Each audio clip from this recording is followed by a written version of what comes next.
엄마는 알코올 중독, 약물 중독으로 이 아이를 낳았지만 키울 능력이 전혀 없는 엄마였습니다.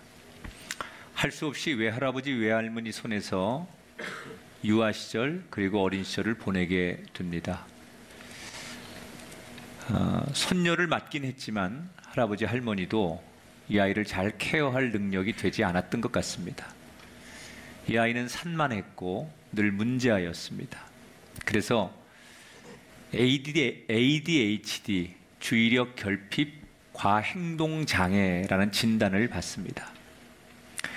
꿈도 없었고 이 아이를 바라보면서 누구도 이 아이가 앞으로 변화될 거라고 기대하는 사람은 아무도 없었습니다.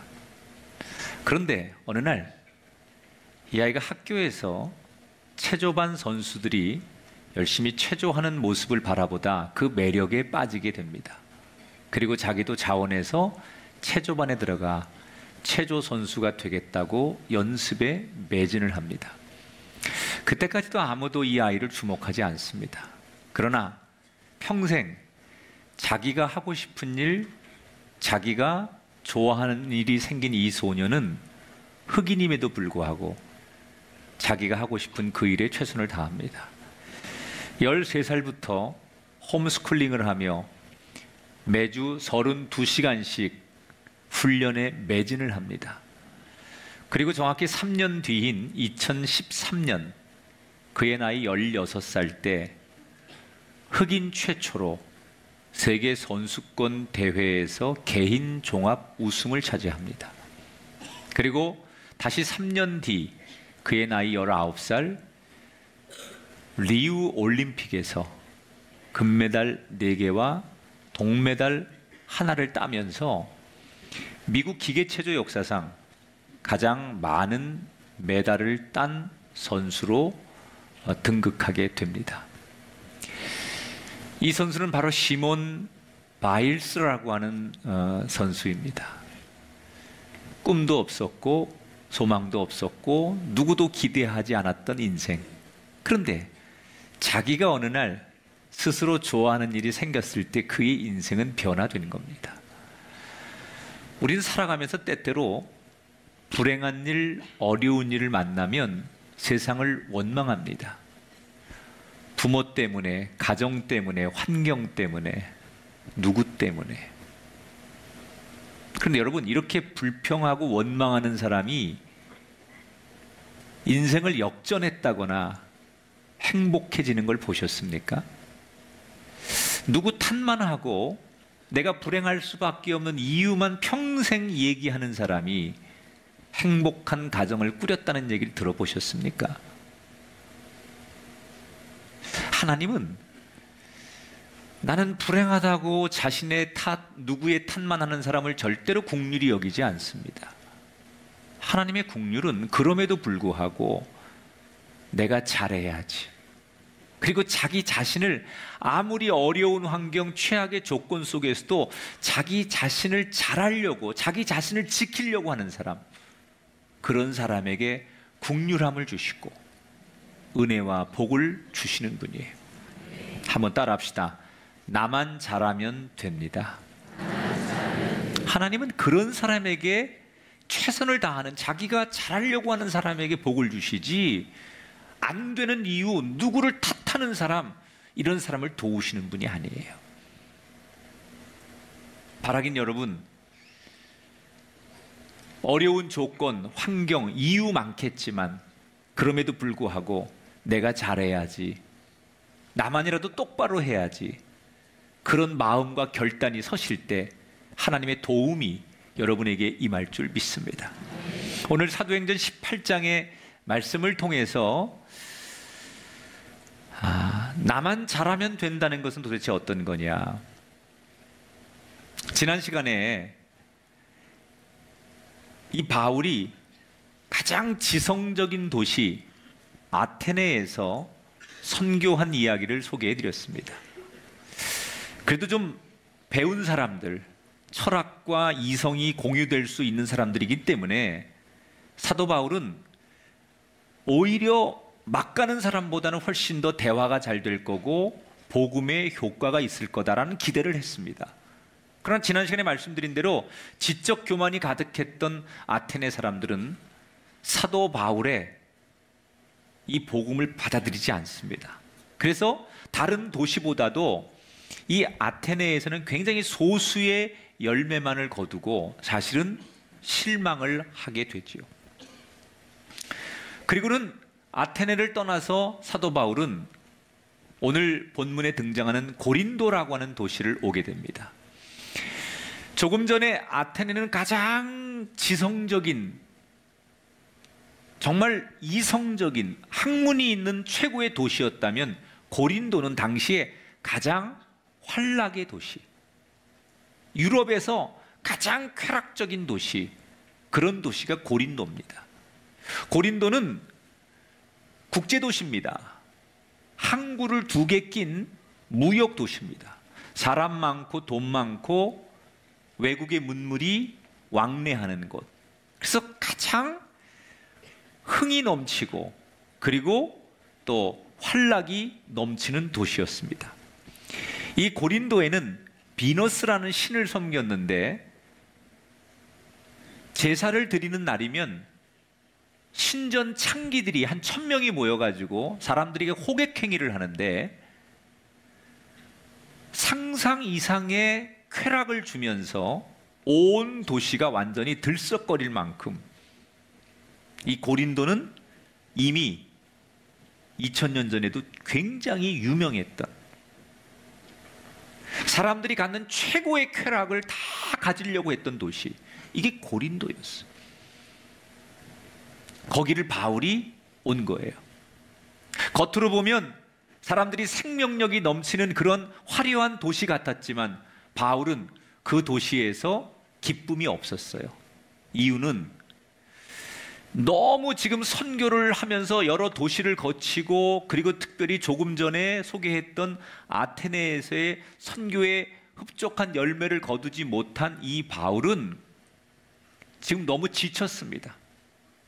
유대인들의 박해와 선교의 열매가 열리지 않은 걸로 인해서 너무 지쳐가지고 탈진한 상태로 지금 고린도에 온 거예요. 육체적 탈진도 탈진이지만 이 그 사역자들에게는 가장 무서운 탈진이 영적 탈진이에요. 번아웃이라고 해요.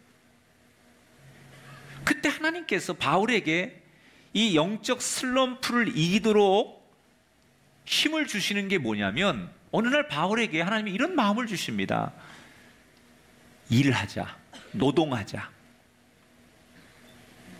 영적으로 너무 지치니까 반대로 육체적으로 일할 수 있는 그런 것들을 하나님께서 마음을 주시는 거예요. 바울은 어릴 적부터 이 천으로 뭘 만드는 기술을 배웠어요. 유대인들은 어릴 적부터 잘 살든 못 살든 그 사람이 뭔가 평생 할 수 있는 기술을 한 가지씩 가르쳐요, 아이들에게. 그래서 이 바울은 어릴 적부터 천막 만드는 기술을 배웠습니다. 그래서 그 기술이 있기 때문에 이 고린도에 와서 지금은 무슨 사역하고 선교하고 이런 게 중요한 게 아니라 좀 쉬어야 되겠다. 그러려면 무작정 쉴 수 없으니까 아는 사람도 없고 그러니까 이 도시도 좀 알 겸 그리고 좀 휴식을 취할 겸 그래서 아르바이트를 하나 해야 되겠다. 그리고 그가 알바를 하기로 합니다. 그리고 자기가 할 수 있는 일이 천막 만드는 기술이 있으니까 무작정 천막 만드는 공장이 있길래 뛰어들어가서 자기가 이런 기술이 있으니까 아르바이트 좀 하게 해달라고 주인에게 사정을 합니다. 그런데 이 천막 공장의 사장이 누구였냐면 당시에 같은 동족이었던 유대인 아굴라라고 하는 사람이었어요. 이 아굴라라는 사람이 먼 이 타양에서 유대인 동족을 만난 게 너무 기뻤고 또 더군다나 자기가 하고 있는 일에 천막 만드는 기술이 있다고 하니까 그를 고용하지요. 그리고 함께 일을 하다가 어느 날 바울이 사장인 아굴라에게 자기를 소개하는 거예요. 사실 자기는 예수 믿는 사람이다. 그래서 예수님의 뜻을 따라서 지금 여러 도시를 다니면서 이 유럽까지 건너와서 나는 전도하고 있는 중이다. 그리고 자기가 그동안 어떻게 살아왔는지 전도하면서 박해받고 어떤 에피소드가 있었는지 이런 얘기를 쭉 들려주는 거예요. 이 말을 듣고 있던 사장 아굴라가 깜짝 놀라는 거예요. 왜? 자기하고 너무나 공통점이 있는 거예요.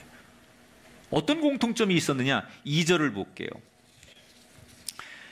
글라우디오가 모든 유대인을 명하여 로마에서 떠나라 한 고로 그가 그 아내 브리스길라와 함께 이달리아로부터 새로 온지라. 자, 이 아굴라라는 사람은 원래 고린도에서 살던 사람이 아니고 로마에서 살던 사람이에요. 그런데 처음에 예루살렘에 여러분 초대교회가 세워져서 막 교회가 부흥하다가 핍박이 오니까 사람들이 핍박을 피해서 여러 도시로 흩어졌다고 그랬잖아요. 그때 일부가 로마로 건너가는 거예요. 기독교인들이. 그래서 그 로마 안에서 유대인들에게 열심히 전도를 해서 예수를 믿었던 사람들이 남았는데 그 중에 한 사람이 이 아굴라인 거예요. 그래서 당시 로마라고 하는 곳 안에 유대인들 가운데 예수 믿는 사람들이 생겼는데 보수적인 이 유대교 유대인들이 같은 동족인데 예수 믿는다는 것 때문에 자꾸 로마 안에서 유대인들끼리 충돌이 일어나는 거예요. 아니 남의 나라 와가지고 같은 동족끼리 서로 도와주고 잘 살아야 되는데 서로 종교적인 문제 때문에 유대인들끼리 다투는 거예요. 그게 자꾸 폭동이 일어나고 질서가 어지럽혀지니까 어느 날 황제가 화가 나가지고 로마에서 유대인들을 전부 추방해 버립니다. 그래서 할 수 없이 그때 로마를 떠나게 된 사람들 가운데 이 아굴라라는 사람도 추방을 당하면서 모든 삶의 기반을 내려놓고 고린도라고 하는 도시에 와가지고 천막 공장을 다시 오픈하면서 고생해가지고 지금의 이 자리를 마련한 거예요.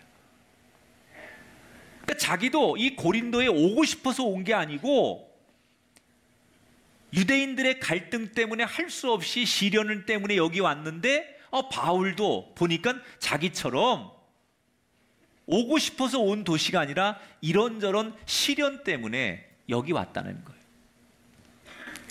만약에 바울이 박해를 받지 않았고 자기가 뜻하던 대로 모든 게 선교가 잘 되고 전도가 잘 됐다면 아마 바울은 고린도에 안 왔을 거예요. 그리고 아르바이트를 하면서 지금 이 아굴라라는 사람을 만나지 못했을 거예요. 아굴라도 마찬가지예요. 로마에서 자기가 계획한 대로 그냥 삶의 기반이 잘 되고 형통하고 갈등이 없었다면 이 고린도에 올 생각하지 않았을 거예요. 그런데 바울에게도 시련이 왔고 아굴라에게도 시련이 왔기 때문에 두 사람 다 할 수 없이 고린도에 왔는데 그때는 왜 내가 이 정든 땅을 떠나야 되고 내가 왜 이렇게 삶의 기반이 무너져야 되고 왜 나한테 이렇게 환난과 시련이 많아야 되냐고 알 수 없었는데 지나고 보니 그 시련이 오히려 이 고린도에 와서 하나님이 뜻하지 않은 이런 만남을 예비하신 거구나라는 걸 그때 깨닫는 거예요. 여러분, 우리가 이제 이 사도행전 로마서 그 뒤에 나오는 이제 고린도 전서 후서가 바로 고린도 교회가 이 바울과 아굴라 부부를 통해서 세워지면서 나오는 성경이 기반이 된 책이잖아요. 그러니까 기독교 역사에 지금 개인적으로는 시련이고 환난이고 너무나 고통스러운 상황을 만났는데 바울과 이 아굴라가 그것 때문에 할 수 없이 고린도를 원하지 않게 왔지만 그것이 기독교 역사를 만드는 근간이 됐다는 거예요. 이게 뭘 말하는 거냐? 하나님은 항상 우리에게 더 좋은 것을 예비하신 거예요. 그래서 뜻하지 않은 고린도에 교회가 생기는 거예요. 거기서부터 바울은 아까 말했듯이 너무 탈진했거든요. 이 고린도에 와서는 전도할 생각 못했거든요. 그런 뜻하지 않게 하나님께서 동역자를 만나게 하셔서 고린도 전도가 시작이 되는 거예요. 회당에 가서 유대인들에게 너희들이 그렇게 기다린 메시아, 그분은 바로 성경에서 약속한 그분이 바로 예수님이시다. 그분이 구세주이시다. 그렇게 담대하게 외칩니다. 그런데 유대인들이 이 바울의 복음을 듣고 다른 도시처럼 비슷해요. 이 복음에 반감을 가지면서 이 바울을 선교를 방해하는 거예요. 그리고 위협하기도 하고. 그래서 사도 바울이 굉장히 어려움에 처합니다. 선교를 하다가. 자, 이건 패턴이에요. 지금 이 고린도에서만 그런 게 아니라 빌립보, 데살로니가, 베레아, 아테네 어디에서 다 똑같아요. 바울이 복음을 전하면 제일 먼저 그거에 대해서 방해를 하고 위협한 사람들이 같은 동족인 유대인들이에요. 그 유대인들이 똑같이 이 고린도에서도 사도 바울을 압박하고 해방하고 협박하니까, 그러면 사도 바울은 그 정도 되면 패턴상 어떻게 했느냐, 그동안 더 이상 충돌하지 않고 몰래 그 도시를 빠져나가서 다음 도시로 가는 거예요. 그게 지금까지 사도 바울의 선교의 패턴이었습니다. 그러니까 이 정도 되면 사도 바울은 정면으로 부딪히지 않고 살짝 빠져서 도망가는 거예요. 그래야 돼요, 지금 상황이. 그런데 고린도에서는 그동안 사도 바울이 가졌던 선교의 패턴에서 벗어나 완전히 정면 돌파를 선언하게 됩니다. 자, 6절을 함께 읽어보겠습니다. 6절 시작. 바울이 옷을 털면서 이르되 너희 피가 너희 머리로 돌아갈 것이요 나는 깨끗하니라. 이후에는 이방인에게로 가리라 하고. 자, 바울이 도망가는 대신에 뭐라고 해요? 박해를 정면으로 돌파하죠. 유대인들에게 옷을 털면 이렇게 얘기합니다. 너희가 더 이상 하나님의 선택된 민족이라고 착각하지 마라. 너희 조상 아브라함, 우리의 조상 다윗이 하나님께 선택된 건 맞지만 그것은 이 땅에 메시아인 예수 그리스도가 오게 하려고 하는 하나님의 계획이었지, 너희들 자체가 선택된 것이 아니다. 예수님을 받아들이는 것, 그것이야말로 하나님의 백성이 되는 거다. 너희가 이 복음을 받아들이지 않으면 하나님의 사랑이 이방인에게, 이 복음이 이방인에게 간다. 그리고는 회당에 가서 더 이상 복음을 못 전하게 하니까 바울이 어떻게 하느냐, 바로 회당 옆에 디도 유스도라고 하는 사람 가정집을 빌려가지고 거기다 교회를 개척해 버립니다. 그러니까 안식일이 되면 큰 회당과 개인이 사는 그 집에서 교회가 개척돼서 예배가 따로 드려지는 거예요. 물론 처음에는 당연히 회당의 사람들이 많이 모입니다. 그런데 시간이 가면 갈수록 바울이 개척한 교회가 부흥되기 시작하는 거예요. 안식일 날 똑같은 복음을 듣는데 바울이 전한 복음이 훨씬 더 재미도 있고 은혜가 되니까 사람들이 회당으로 안 가고 바울이 개척한 교회로 자꾸 몰려들면서 시간이 지나면서 회당에 모이는 숫자보다 바울이 개척한 교회가 더 많이 모이기 시작한 거예요. 역전돼 버렸어요. 결국 교회가 이깁니다. 그리고 고린도에서 바울은 1년 반을 머물면서 사역을 하죠. 여러분, 바울은 지금까지 도시를 쭉 다니면서 핍박이 오고 방해가 오고 협박이 오면 조용히 충돌하지 않고 그 도시를 떠났습니다. 지혜롭게. 그런데 왜 고린도에서만큼은 그렇게 위협을 하고 어려운 상황에 직면했음에도 불구하고 떠나지 않고 정면으로 그들과 맞서서 교회를 개척해서 결국은 여기까지 오게 되느냐? 도대체 무엇이 사도 바울을 이렇게 담대하게 그동안 선교의 패턴에서 벗어나서 새로운 패턴으로 그를 만든 것일까? 이유가 있었어요. 자, 9절, 10절 같이 읽습니다. 주께서 환상 가운데 바울에게 말씀하시되 두려워하지 말며 침묵하지 말고 말하라. 내가 너와 함께 있음에. 아멘. 자, 고린도에 도착해서 어느 날 밤 사도 바울이 이렇게 낙심과 절망으로 밤을 뒤척거리고 있을 때 어느 날 밤에 하나님께서 환상 중에 바울에게 이렇게 말씀하시는 거예요. 두려워하지 말고 담대해라. 내가 너와 함께 있느니라. 그러면서 바울아, 나만 바라봐라. 여러분, 이 한 말씀이 사도 바울의 지난 과거의 선교 패턴을 완전히 바꾸는 계기가 된 거예요. 따라합시다. 나만 바라봐라. 여러분에게도 저는 이 바울에게 들렸던 위로의 음성이 들리게 되길 축복합니다. 낙심하고 뒤척거리고 인생에 대해서 어려움이 오는 여러분들에게 오늘 하나님께서 형제여 자매여 너 나만 바라봐라, 이런 위로의 음성이 들리게 되길 주의 이름으로 축원합니다. 박해를 받으면 그 유대인들의 눈치를 보면서 더 이상 어려움을 당하지 않으려고 그 사람들을 바라보다가 슬쩍 자리를 비키고 떠났던 바울이 이제는 뭘 해요? 나와 함께 하시는 하나님 한 분만 바라본다는 거예요. 이전에는 사람들의 여론, 다수의 소리, 힘, 세상의 논리 이런 것을 참고했어요. 그런데 이 고린도에 와서는 하나님이 주신 음성이 뭐냐? 더 이상 세상 사람들에게 휘둘리지 말고 다른 사람들의 말에 너 좌우되지 말고 이제는 나만 바라보고 나만 의지해라. 그 말씀대로 하나님만 바라보고 하나님만 의지했더니 유대인들의 협박이, 유대인들의 방해가 더 이상 두렵지 않은 거예요. 여러분, 두려움을 이기는 최고의 방법은 한 분만 바라보는 거예요. 여러분이 인생의 풍랑을 만나고 가정의 환난을 만날 때 누구를 바라보십니까? 가족이십니까? 친구입니까? 세상에 여러분 놀이, 통장 잔고, 우리는 사람에게 위로받는 사람들이 아니라 하나님께 예비하고 하나님을 바라보는 자, 그 사람이 될 때 우리가 승리할 줄 믿습니다. 혹시 이 자리에 여러분 삶의 문제로, 미래의 두려움으로 여러분 불안한 분이 계시다면 절대로 두려워하지 마시기 바랍니다. 하나님 한 분만 바라보시기 바랍니다. 그때 여러분에게 하나님께서 이길 힘을 주실 줄 믿습니다.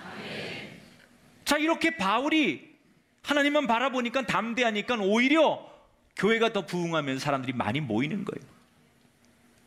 이때 회당을 중심으로 보수적인 유대인들이 바울을 이길 수가 없으니까 마지막 반전의 카드 하나를 꺼냅니다. 그게 뭐냐? 종교적인 문제를 정치적인 문제로 가져가는 거예요. 이게 종교적인 문제인데 보수적인 유대교 교인들하고 기독교인들하고 갈등인데 이게 해결이 안 되니까 어떡하냐, 이 문제를 정치적인 문제로 끌고 가는 거예요. 그래서 그들이 시나리오를 짜지요. 이 고린도 지역에 때가 되면 로마에서 총독을 파견하는데 그때 총독이 바뀔 때쯤에 우리가 힘을 과시해서 이 바울과 기독교를 완전히 정치적으로 고립시키자, 그렇게 시나리오를 짭니다. 그리고 기다렸다가 주후 51년에 드디어 고린도에 새로운 총독이 부임을 하는데 그의 이름이 갈리오라고 하는 사람. 이 사람은 당시에 로마에서 파견됐지만 굉장히 로마 안에서도 황제의 측근 중에 한 사람이고 힘이 있는 사람이에요.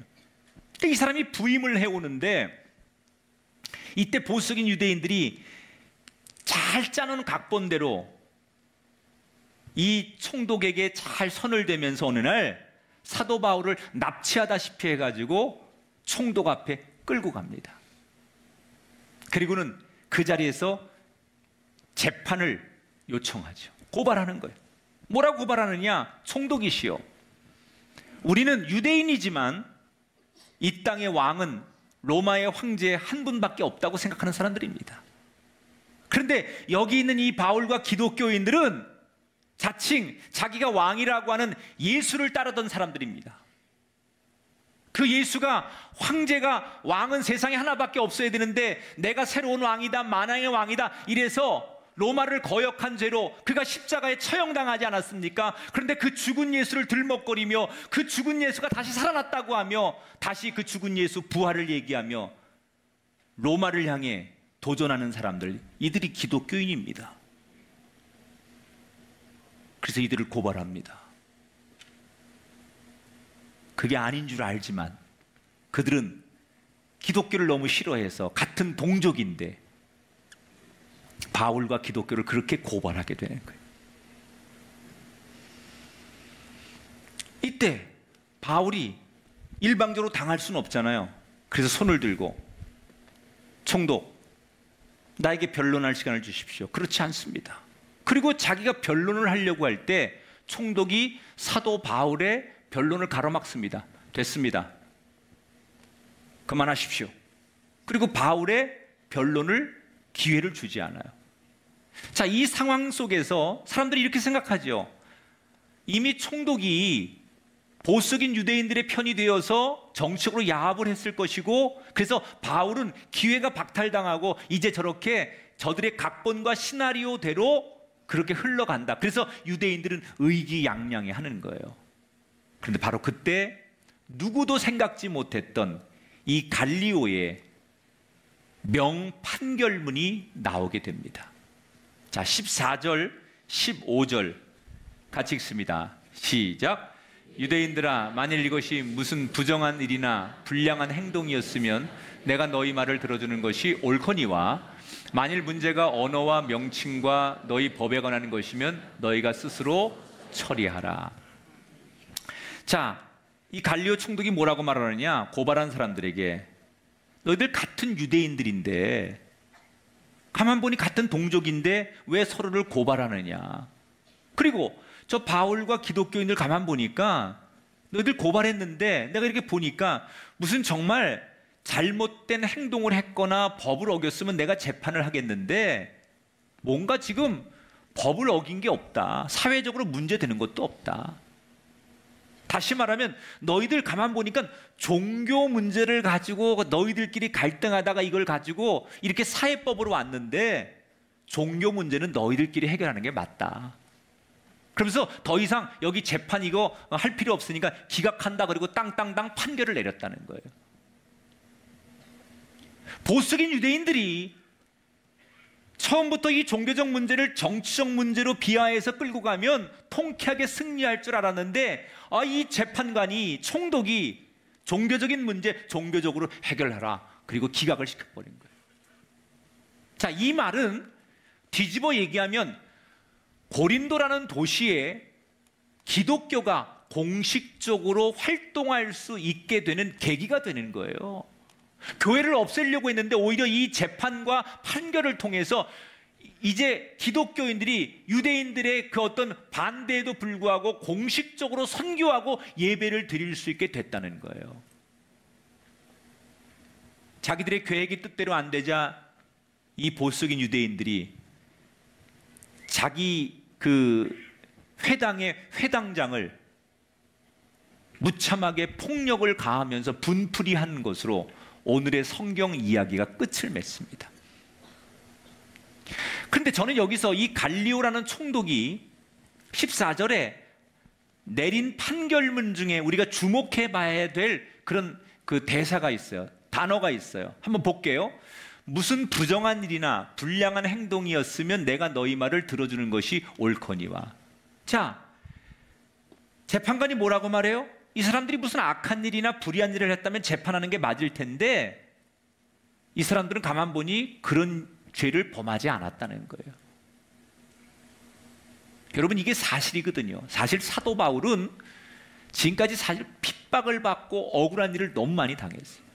안식일마다 그리고 평일마다 그는 사람들에게 나가서 진짜 복음, 굿뉴스, 인격적으로 그들의 영혼을 살리는 아름다운 소식을 전하는 것밖에 없습니다. 그런데 거기에 비하면 유대인들의 그 핍박과 괴롭힘 그리고 폭력 이런 것들은 너무 심했었거든요.